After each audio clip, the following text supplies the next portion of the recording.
Hey everybody, David Costello here, founder and CEO of Jetpack Workflow and host of Growing Your Firm podcast. Today's guest is Rob Brown. Now, he's the co-founder of Accounting Influencers Roundtable. I happen to be a member, but that's not why he's on.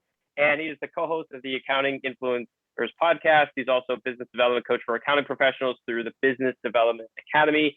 I've had the great fortune of getting to talk to Rob, off and on for the last couple quarters. And there's a wide variety of topics that we're going to be able to get into today. But right before the call, we were chatting. We said, let's really focus on, how do you attract and retain high performance team members? We know that there's a real talent crunch going on in the accounting community. I think it's kind of here to stay, at least for the short term. And so we're going to talk about that and so much more. But first, Rob, welcome to the show. Thank you, David. And can I kick off by just giving us a little bit of context for this?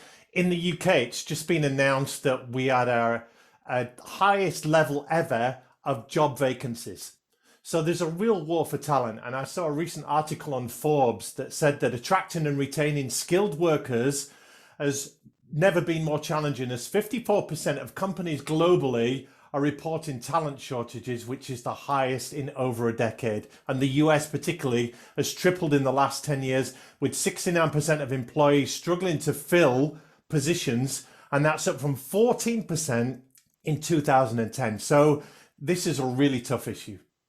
Yeah. And I remember talking about this in 2016, 2017, 2018, and saying, gosh, millennials, they move from jobs, they job hop, they're finicky, they want progress faster, they want extra attention, all these reports that came out, managing and recruiting and retaining millennials is harder than ever before. Now we're in 2021, soon to be 2022. And it's like the whole market's been turned upside down. And so, for firms out there that are trying to compete on talent, what have you seen as effective measures they could start taking to improve their recruiting efforts or their retention efforts? Like, how do we combat this? How do we stay alive through this? Yeah, there's a lot in there. You talk about the millennials. The youngest millennials are now around 40 years old. So we're talking about Gen X and Gen Z, and they're coming up. You may have heard the term snowflake generation, and some of the characteristics you mentioned there. These people think differently. They want different things from a job. They want different things from an employer. So if we are going to be the employer of choice and attract and keep that talent, then we need to be giving them the stuff that they want, not the stuff that we wanted when we were doing business and we were being employed, and not the stuff we think that they want. So that's the mindset shift that accounting firm leaders need to be making. We've got to say that clearly. Yeah, that's a great point. We feel like, well, I'm just going to give them what I wanted. And I can't believe they don't want this. And we get all upset about it. Well, think about how it worked out back in the day. You would take your accounting qualification, and I'm not a qualified accountant. Are you a qualified accountant? I'm barely qualified to turn on a computer, Rob. So. There you go. So, but back in the day, they'd take the qualifications, and they were well-earned, super smart people.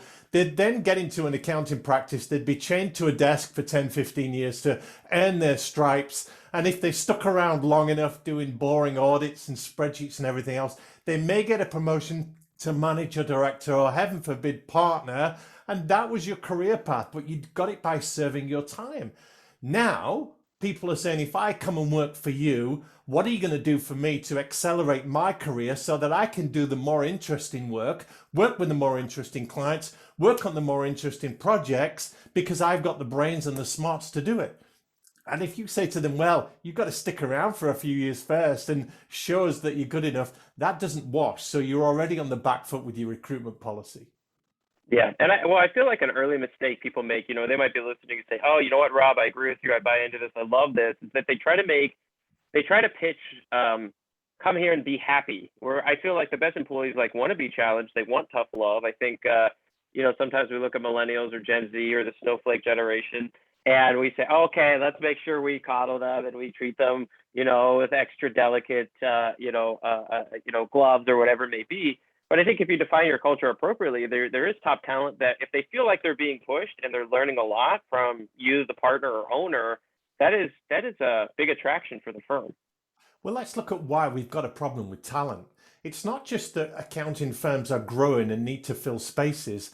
The problem is that there are more people leaving the accounting profession than are coming in. Let me just read this from you, which again is from some Pew Research. This is via Forbes, that the baby boomers retirements have been accelerating, and this was exacerbated by COVID because the number of retired baby boomers from 2019 to 2020 was higher than ever. And listen to this stat, David. In the third quarter of 2020, nearly 30 million baby boomers were forced to retire. And that leaves a massive, unanticipated gap in the labor pool.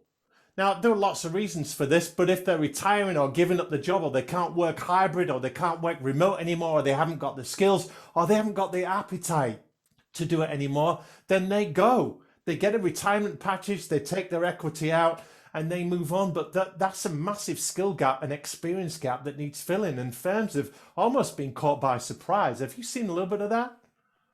Yeah, absolutely. I mean, well, let's talk about the inputs then to that problem. So if we have 30 million leaving, are we seeing, and if you don't know this, that's okay, we can look it up and add it to the show notes.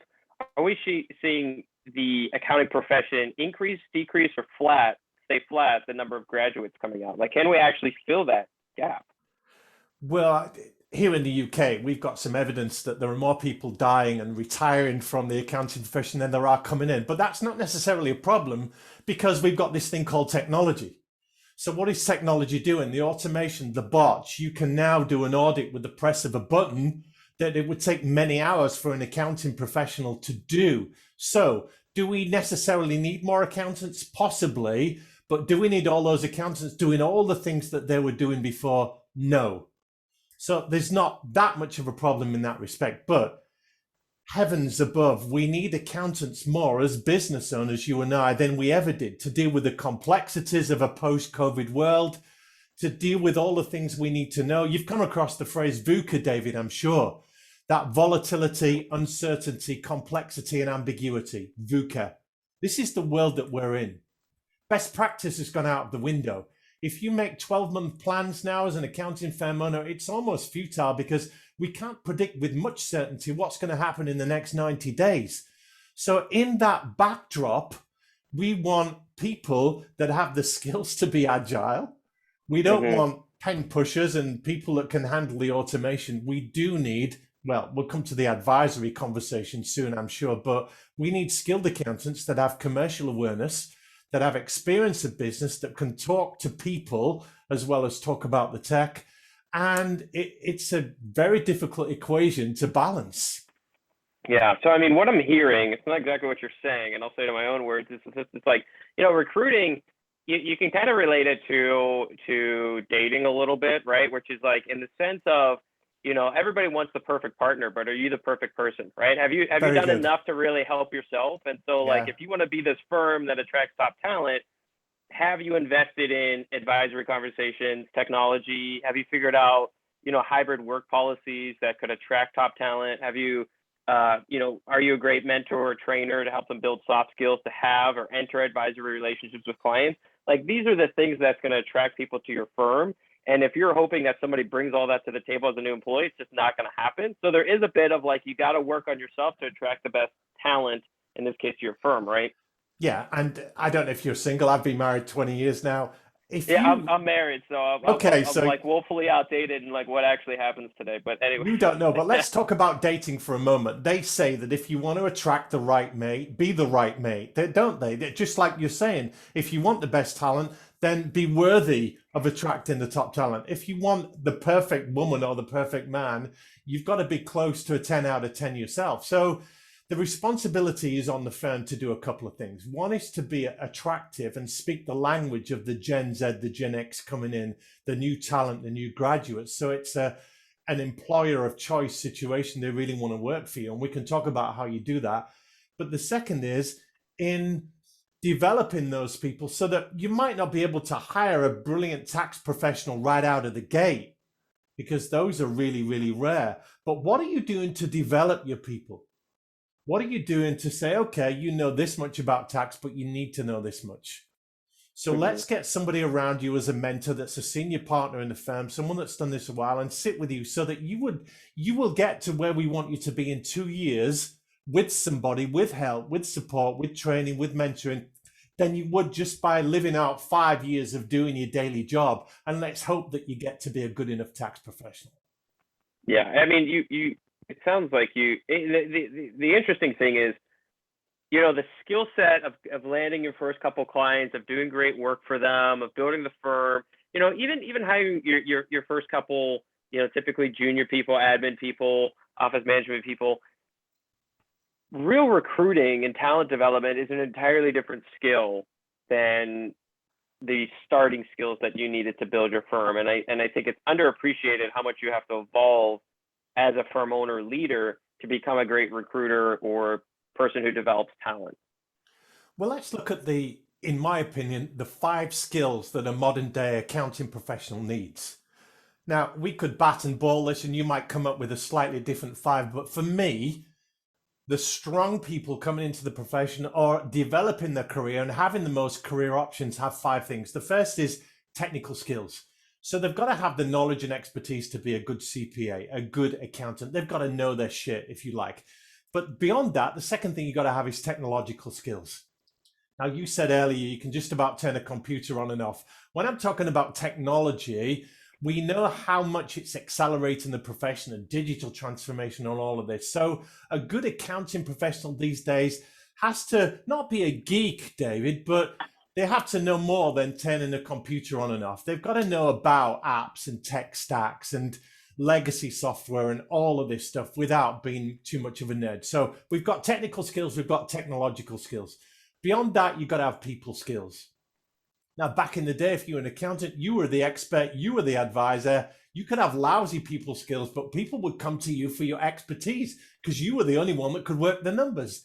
Now, any idiot with a calculator can work out some kind of balance sheet or find some software that will do it for them. So you've lost that kudos as an accountant. So you need to communicate more value to the client, which is having good people skills, develop that empathy, understand the client's business and tell the stories around the numbers. So that's the third thing.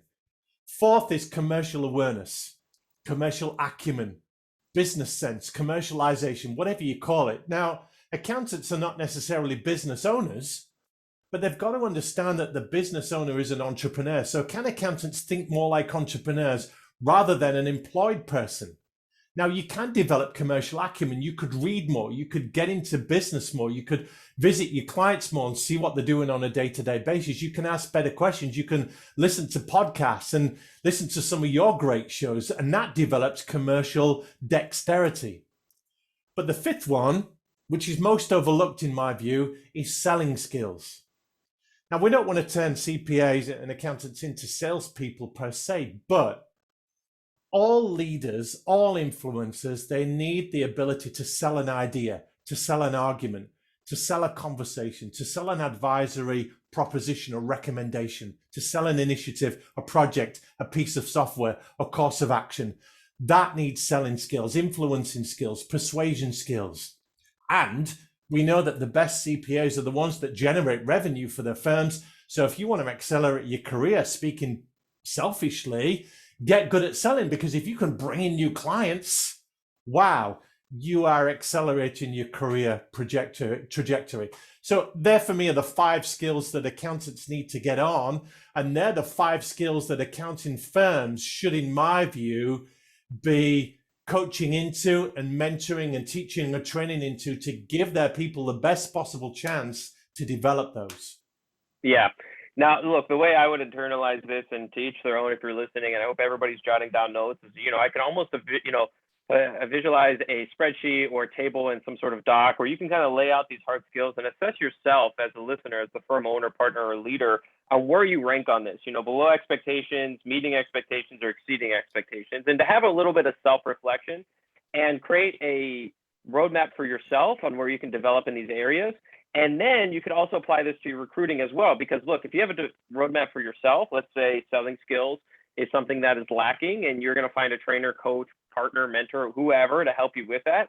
Well, I mean, look, chances are if you're recruiting somebody, they're not going to have those skills either. So if you go through that journey before them, you could put them right in that same pipeline, and you can use this asset as a recruiting method for yourself. Say, look, we buy into these 5 skill sets, or maybe you have 3, maybe you have 10, I don't know. But I think the listener should define those, create a self-scorecard and a roadmap to get better. And then they could use that as a recruiting tool to show personal growth for the employee. And I think that would be huge. That's very good, David. But here's the question. When a graduate or a newly qualified accountant comes into a practice, is it their responsibility to map out their career, or is it the employer's responsibility to show them the options for their career? Because I don't know what you knew at 20, 22 years old, but did you know where you wanted your career to go? Did you have it all Of mapped course out? not. Did you know what all the Yeah. possibilities were? Of course not. So the employer of choice, if they're bringing in good talent, should have some kind of roadmap or process to say, this is a really exciting career for you. And here are the possibilities. So we either gives you some tasters of all the different avenues you can go down with this, or we give you some training and coaching input to show you what's possible. And then you put your hand up and say, I really like doing that kind of work, or I love working with those kind of clients, or getting stuck into those kind of projects. And that excites them. Now, there's one more thing I'll add, but if you can do that, you give yourself the best possible chance of bringing in and keeping the right talent. Yeah, yeah. Well, you mentioned a phrase earlier that I wanted to come back to and make sure I didn't miss anything. You kind of mentioned this, like, how do you become an employer of choice? And we've talked about this a little bit, but is there anything else that would fall under that umbrella that listeners should know about if they want to become the employer of choice? Sure, there is definitely. And it's something I've alluded to, but said that I'd mention later, and I'll come to it now. The millennials, and to a greater degree, the generations coming in below them, and we've now got the alpha generation, David. I'm sure you come across these, but these are the kids that are at school right now. They're 9, 10, 11 years old. In 6 years, they're going to be coming into the labor market or doing degrees. So this is the alpha generation. Now, if you want to attract the alpha generation, what do these kids buy into? Well, they buy into some kind of a vision, a narrative, a story. So if you sell your accounting firm as we just serve our clients and we look after them when we do the compliance work, and dare I say the old cliche, we keep them out of jail. We do the stuff that needs to be done. We do the regulation stuff. That's not sexy, and that's not a story. That's not building a brand. That's not creating a set of values. So you've got to have something more than we are just a CPA practice, a CPA firm. You've got to have some kind of brand values or proposition. Maybe it's a defined niche or sector or geographical area, but you've got to be able to tell a story behind why your firm exists, because that is what the young people will buy into. What are you going to say to them at point of recruitment that makes them think, this is a group of people I want to get on board with? This is an exciting project. They're doing some amazing things. They're making a great difference here.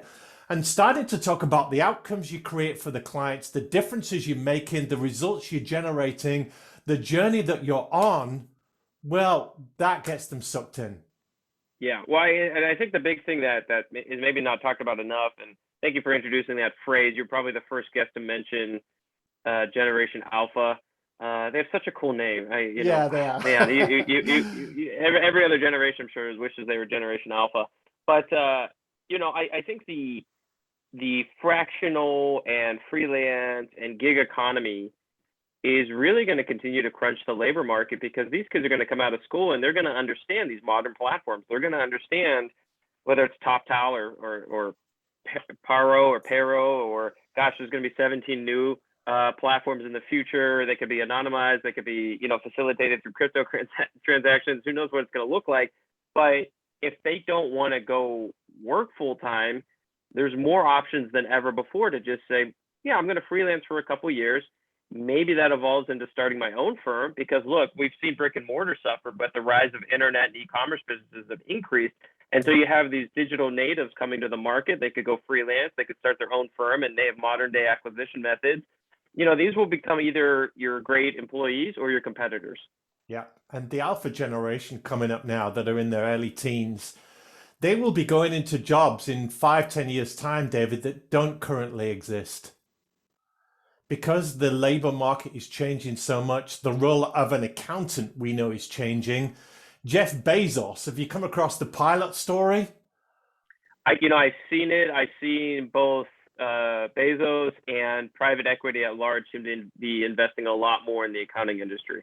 So they're changing the game, and you can get your accounting done for $10 a month Now, these alphas and Gen Zs, they don't want to go into that game. That can be done by automation and bots and everything else. They want jobs where they're stimulated. And some of those jobs, yeah, they don't exist right now. The whole data space, the whole tech space, the whole AI space, the whole app space, there's so many interesting things going on. And the world of work now and what we grew up with, and I'm a little bit older than you, is not going to be the same for these new people coming through. So you're almost building the firm of the future to attract the talent of the future now, because that's your succession plan. You don't get that right, there's going to be a big hole in your firm.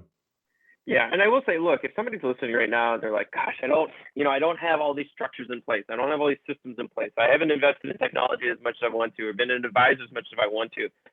It feels like the first step is to really develop this vision, this desire, this ambition to lean deeper into, I'll call it the present. I was going to say the future, but it's really the present, right?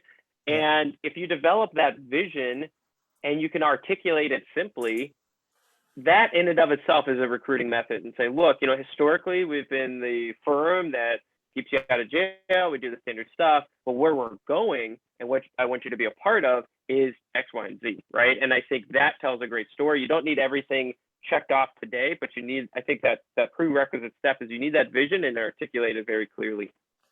And there's a lovely story. It's a well-worn story. I think it was JFK. He was visiting the NASA space station, and he met a couple of janitors at different times. And he asked one, "What do you do here?" And he says, "I clean the floors." And he asked another, "What do you do here?" He says, "I help put men on the moon." So it's buying into that bigger story. The other aspect of this as well that accounting firm owners need to be thinking about is, what does their client base look like? Because the average age of a business owner has dropped from mid 40s to early 30s, and it's only going to get younger. You talk about e-commerce and people starting up on their own and freelancing and the gig economy. So accounting firms need to be looking after clients like that. And you don't relate to clients of that age and of that mindset with a 55-year-old senior partner wearing a shirt and tie. So you've got to be attracting younger talent that can relate to the younger business owners. Otherwise, you've got a massive mismatch in the conversations. Yeah, somebody needs to learn it, and if it's not you, you better bring somebody in to learn it, right? If a business owner who is a freelance graphic designer, comes to you and said they say, look, I sold an NFT, I listed it for one Ethereum, I sold it for 5, then I bought it back for 8, and I resold it for 20, and then how do I manage that from a tax and accounting perspective? I mean, these are real questions. You look at it and you're like, look, they're just buying JPEGs, but no, there's this underlying currency system and contract system that now accountants are going to have to figure out. And so if these acronyms are intimidating, or you want to partner or work with somebody, I think that's when you have that vision, then you need to figure out how you're going to get there, and you're either going to have to learn it quickly, and crypto specifically, I mean, changes every day. But even the world of e-commerce and drop shipping and brick and mortar augmented with delivery services, things are changing so much. So if it's not you, then make sure you're bringing in the talent that is the avid learner in the niche you want to serve. And you bring up an excellent point, David. You're speaking there with the vocabulary, the dexterity of an alpha or a Gen Z. You speak in their language. A 40, 50-year-old accounting professional doesn't talk like that. So they either have to learn that or make way, and bring in those people that can have those conversations so that they can relate to those kind of business owners. Otherwise, this is a fight for relevancy. This is a fight for influence. If you do not stay part of the conversation, you will become obsolete. Your firm will get bought, you'll get moved on, or you'll just lose market share and your competition will swallow you up. Is that what you want? Yeah, well, I think the hardest thing of making this transition, learning the lingo, learning the language, right? I mean, my shortcut is go on Twitter and follow some people in the industry. You're going to pick it up very quickly, right? I mean, it'll take you a while. You have to Google, everybody can Google. But where do you get the time, right? Because nobody, if you're 45, 50, and you're running a firm, you don't have extra time. You might be listening to this podcast, and that's a way to pick it up, on your commute, on your walk, whatever it may be. But where are you going to find that extra 30 minutes a week to open up some industry journals, to open up Twitter topics on crypto or drop shipping or whatever? And I feel like you have to make a conscious decision to remove something from your plate in order to invest into this mentality, invest in the future for your firm. Well, let me give you a couple of answers to that. What you're talking about there is discretionary time. So if you put the onus on the accounting professional to develop their own career, they've got to develop what we call career capital. That's the commercial skills, the people skills. You may have to do them off your own bat, but that's in discretionary time. So once I've billed the hours that I've got to bill and do the things I've got to do, I might have a few hours left in my week. What do I do with that? Do I just drink coffee? Do I work on my own skill set? So that's one thing right there. You've got to be upskilling yourself all the time. But the second is just asking yourself the question, where do I really want to go with my career? And one of the best ways to get the language, the vocabulary, the experience you need is to run a side hustle, is to do it yourself. It's to have been there and done it. And I ran a business and now I'm going into accounting, or I'm not even a qualified accountant, but this firm is employing me as an entrepreneur to advise some of their clients outside the accounting skills, but to be that mentor, that non-executive director, as we call it here in the UK, that coach. But I'm employed by the accounting firm. So there's a number of different ways to run it, but have that side hustle, try it yourself, do a bit of crypto, make some mistakes, because that makes you so much more relatable and relevant to the clients that you're looking to serve. Yeah, I love it. I love it. Well, let's talk about pipeline for the last couple minutes we have here today. If you get this story right, if you get your positioning right, is that enough to still get the applicant coming in the door if you post on the top 10 job boards? I mean, everybody can look up the top 10, 20, 30 counting job boards. Or do you really need to go into poaching mode? I mean, it is a brutal job environment right now. On one hand, you have an abundance of open jobs. On the other hand, you have a drop in pipeline. That's what we've seen, right? You used to get 80, 90, 100 applicants. We got 5 and they're all college grads and we want somebody mid-level, So what do you have to do? Are you starting to poach people from larger firms? You have to start LinkedIn messaging them one-on-one to get them interested? I mean, how do you recruit effectively in today's environment? It's a frighteningly competitive market. You're absolutely right, David. And we're seeing accounting firms recruiting at a younger and younger age. So they're taking them out of high school now before they've got a degree and sponsoring that degree and holding on to them. They're taking them in middle school now and saying, hey, if you show any aptitude. This is like athletics now, right? Well, that's absolutely. The nature of the job market. Let's find rising talent, high school. By in the US we have SATs where you take them and you get a certain score. Early college, and it's amazing. But let's try and avoid that Shark Tank if we can, because it's a bloodbath in there. And let's say 2 things I would recommend. If accounting firms are struggling to get in the talent that they want, I'd look at 2 things. First is outsourcing, offshoring. Let's deal with the engine room of your firm. And what is wrapping up a lot of your talent is the churn stuff, not the easy stuff, but the under the bonnet, under the hood type stuff. Let's outsource, offshore that. That's a very sophisticated market now where you can get really talented people in different countries that will do it at a low hourly rate. It's very well done. So look at that. And that will free up a lot of your people to do a lot more of the advisory stuff and the more interesting stuff and get closer to the client. So that's one thing. But the second thing sorry to interrupt. And I want to get to the second thing, but I think it's a really important point. If you cannot do the things we talked about earlier, because literally the firm's on fire, you have this work, you can't get it done. You thought you were going to be able to hire somebody in 30 days. It's now 90 days. You still haven't found somebody. Look at the contractor pool, look at the onshore, offshoring opportunities, look at the freelance economy as a way to supplement so you could get some breathing room to tackle some of these bigger issues. Yeah, so that's the first thing. Second, you should get you might consult some of the vendors or the suppliers, advisors you've got bringing stuff into your accounting firm to say, how can we work with what we've got more efficiently? So that's a side angle to that. But the next and final thing I'd say on this is, rather than trying to get fresh people in to do the stuff you need them to do, let's develop our existing people. Like I heard a story of a firm that was very good at identifying rising stars and talent within the firm. And they say to them, look, in 5 years, you'll make partner if you get good at this, this, and this. And the guy or the woman said, okay, great. I've got a career path right now. But at 3 or 4 years, they'd be looking at what they were doing and they'd say, well, you're not really as far on as we wanted you to be. So it's going to be 6 or 7 years now. But the question is, well, what have you done in that 3 or 4 years to develop them into the partner that you wanted them to be? You told them what they needed, but have you helped them get those skills and acquire that knowledge? So rather than looking for a specific person to fulfill a specific role, look at your existing talent pool and say, who could we invest in internally to accelerate their progress to that specific role? So accounting firms now become time machines, and that they get their own people there faster. And if you can get someone into a role in 3 years that would have taken them 5 because you've been really proactive with them and intentional with them, then that frees up all kinds of other possibilities to bring people in behind them. And you know what, David? Once people inside and outside the firm see you doing that with your rising stars and people that show aptitude, that gives them the appetite to say, this is who I want to work for, because if it's worked for them, it will work for me.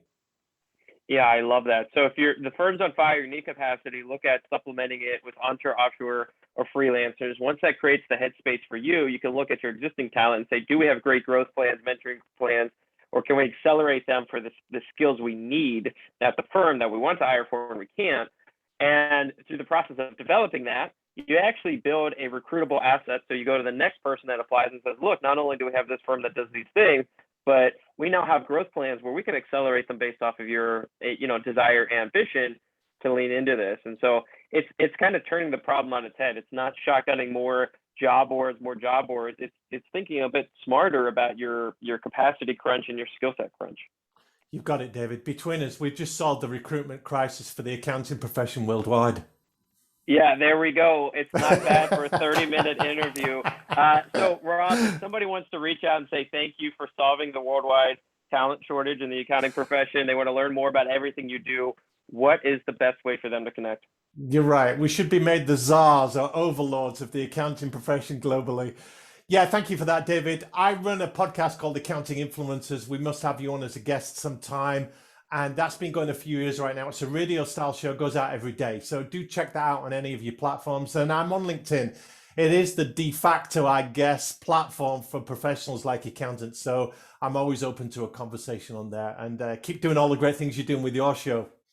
Yeah, absolutely. Well, if you're listening, you can write down all the notes, all the tips, all the tactics, all the frameworks and links that Rob just mentioned. You can go to jetpackworkflow.com/blog. That's jetpackworkflow.com/blog. We'll link everything up. We'll do a 1,000+ word summary of the show. If you enjoyed this interview, help us get the word out, leave a positive review. And if you really loved it, oh gosh, Rob said something that really sparked a new approach to your firm.